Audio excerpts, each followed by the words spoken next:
Hey guys, how's it going? This is Natinator, and welcome to another Creepypasta reading. This story is titled Case Report 7591. Now it may start off innocently enough, but just you wait. So as always, turn out the lights, get comfortable, and let the story begin. Details of this story have been changed or censored by the State Court of Illinois, and by those persons involved in this case whose safety or reputations could be damaged by such information being released to the public. In 1959, a small town in Illinois suffered from an economic blow after a Chevrolet automobile factory was shut down. During their period of decline, many of the citizens tried to bring forward their own personal ideas for reviving the economy. A man named Travis Leroy, who owned a large plot of farming land near the edge of town, decided to use the opportunity to pursue what he claimed to be a long-forgotten childhood dream of his, and opened an amusement park, in hopes of bringing in tourism from nearby cities. Travis wasn't very well known by the rest of the town, and had always been fairly quiet, but he had never said any unkind words to anyone, and he didn't have a single enemy to speak of. A few of the other men in town were hired to help plow the land down and assemble the buildings and decorations for the mechanical rides and carnival stands. Most of the rides were generically shipped in and set up on spot without much effort. But there was one custom attraction in particular that was assigned the most care and preparation by the founder of the project. It was an original idea of Leroy's that he insisted on including in the park, as it was one of the few things he had specifically envisioned as part of its final opening. It was a slow, indoor track car ride that would be lit and decorated to appear like an enchanted forest, complete with different animatronics of animals and lifelike statues of pixies, fairies, and other magical woodland creatures. Leroy personally had the statues and moving figures brought in from a larger outside company, and the rest was easily constructed with nearby shrubbery and donations from the town's taxidermist. Before Travis officially opened the park to the public, he insisted on doing a final walk-around on his own as he marveled the creation and assured himself that everything was perfect for its first day of general admission. Once it was approved to his standards, the local children were abuzz with anticipation to see it, and the attraction was an immediate sensation in the region. The park was successful for many months, and was immediately bringing in more revenue and income to the surrounding community, as well as to all the townspeople who were employed in many of the stands and vending booths. As a whole, the place was well loved by all and commonly visited, but as time went by, it was clear that the enchanted forest was not entertaining as many guests as some of the other rides or games.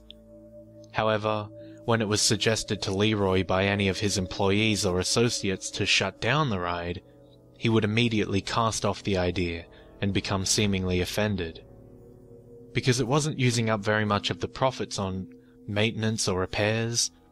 The majority of those who asked never argued otherwise, and the subject was eventually dropped completely. After a few years of the theme park thriving and growing, one of the local 4-year-old boys was reported missing after disappearing in the ravine by his backyard on the outskirts of town. Traces of evidence were found in the brush near the other side of the creek, a shoe and some locks of hair, but there was no sign of blood or violence. The case was eventually concluded as an animal attack and closed by the parents and the Department of the State.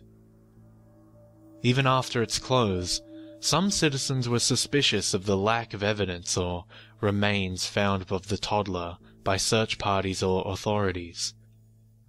The suspicions never came to much fruition, as coyotes and wolves stalking unwatched pets and children was not uncommon for the area. Then, 5 months later, another child went missing in an outside country. It was nearly an hour's drive to the park and its town, and thus was barely noted by many around. At least, not until the town's sheriff and pastor brought to attention that the circumstances of the missing child, as well as the lack of evidence and general surroundings, were very similar to each other. Upon the pastor's further investigation, it was also discovered that the two children were very similar in appearance. They both had dusty blonde hair near the same length, and were both round-faced boys with similar heights and complexion. Police launched into further investigation, and were unable to find any other connections over 2 weeks of questioning and researching each victim's family.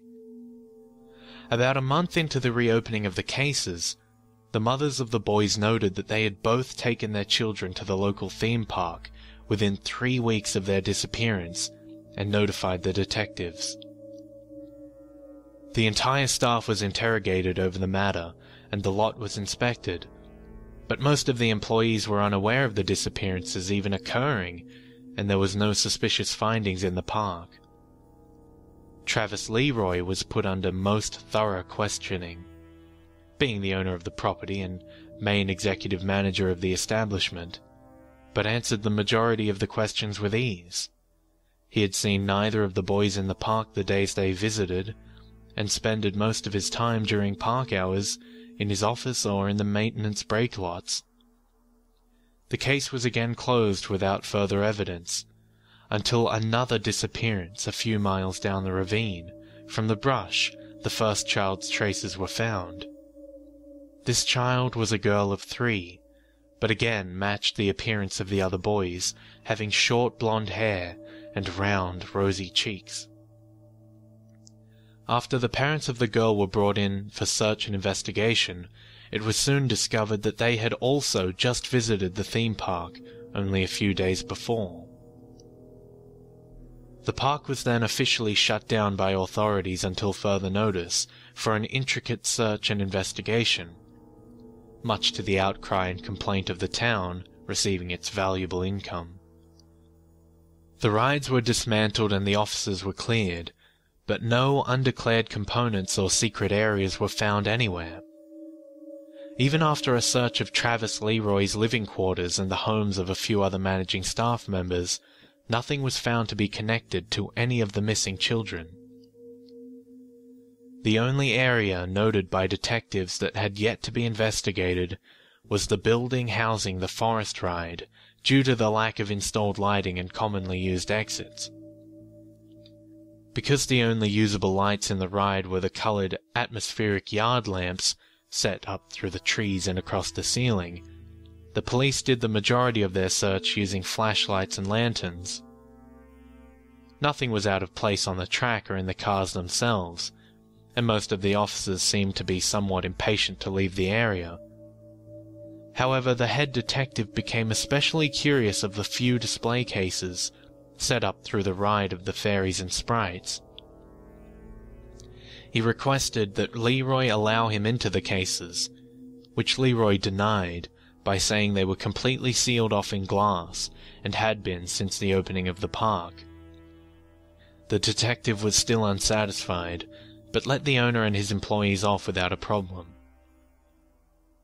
Later that night, according to the head detective himself, the detective used his warrant of the premises to search the ride again on his own and attempt to find a way into the cases. He wasn't able to manage a way in, but what he did discover was that the sealant bordering the corners of the glass paneling was still fresh, suggesting it had been recently opened and resealed.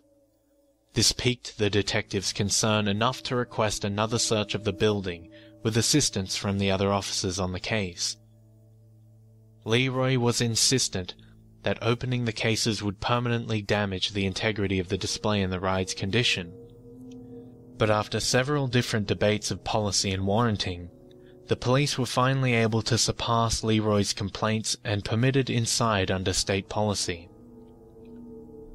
On March 18th, 1963, a party of 7 different police officers and investigators entered the Enchanted Forest ride in search of further evidence of the missing children. After only 2 hours of inspection and investigation that day, the park was immediately dismantled, and the town nearby went down in local infamy, despite most citizens not knowing the details of their discoveries. What was found in the ride was said to be so disturbing that the photographs taken for evidence were strictly kept from the public, and many of the officers in the party refused to recall the experience. The group of authorities walked into the building and followed the car track around its winding bends and turns through the different displays before stopping at the first glass case about halfway through the ride. Armed with crowbars and paint scrapes, the police were able to separate the first 2 panels and split the rubber-like seal in a little under an hour. Immediately, the scent of stale air and embalming chemicals were evident from the box, which was not unexpected due to the amount of taxidermy animals in the case to complete the forest ensemble. But there was a different smell beneath the formaldehyde and thin layer of dust that left the party uneasy and a few feeling ill. It was described as a bitter scent, with a hint of sweetness, similar to that of spoiled meat and rancid flowers, as one described. As the men delved further into the case, they seemed to agree that the smell was emanating from the statues and figurines. The head detective approached one in the middle, a small dark-haired sprite in a homely outfit of overalls and hat, who was staring curiously up at the ceiling and holding a preserved bird perched on his fingers. He peered closer at the figure's expression, and stared into its lifeless glass eyes before quickly being overpowered by the previously noticed smell. Covering his face with his sleeve, he continued meticulously inspecting the sprite to find what the source of the odor could be. While searching it, he noticed that there was a faint hint of freckles on its cheeks under what looked like a thick layer of lacquer or resin. What happened next sent the whole of the group into a fit of disgust, and one man had to rush from the building to vomit outside. The detective raised his hand to scrape away a layer of the enamel from the sprite's face and sample it for later testing. But instead of peeling back a flake of enamel, a large chunk of the figure's cheek fell away after his fingernail and dropped to his feet. Beneath the layer of flesh-tone covering was what seemed to be once living, raw flesh and muscle, long congealed and dried from years of preservation and stagnant presence in the glass box. The detective quickly swabbed the flesh for sampling before excusing himself outside, as the smell and the atmosphere of the area was becoming too overwhelming for him and the others to handle. More authorities were sent in after, and the rest of the displays were opened, all proving to hold the same grotesque odor and stale air of unease. All figures and statues were inspected, and almost all proved to show the same conclusion. After the entire ride was emptied and investigated, a total of 17 children's remains were recorded to be held in the ride's displays, 3 of which were the bodies of the missing boys and girl from the previous months. A few were unidentified, and the rest were found to be long-lost children of the nearby townspeople or others from a near area.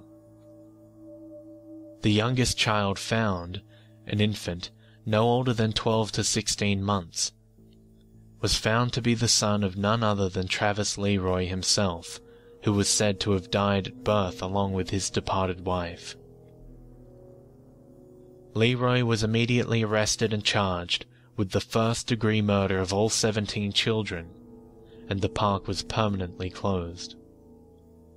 Most of the other rides were dismantled and returned to their original owning companies. But the majority of the citizens refused to approach the building of the enchanted forest. The townsfolk held the strict belief that the land was drenched in evil, and ill fortune would come upon any who entered it again. An outside construction team, unaware of the lot's past, was hired to dismantle the building a few years later. They refused to complete the task after being unable to remove the sickening smell and reporting sounds of children's distant laughter. The town left it abandoned after that, but kept very careful watch on it to keep any outside tourists or journalists from breaking in. To this day, the building still stands with the other scraps remaining of the park on the plot of farmland near the edge of town. There have been no reported entries of the building or visits of the property since.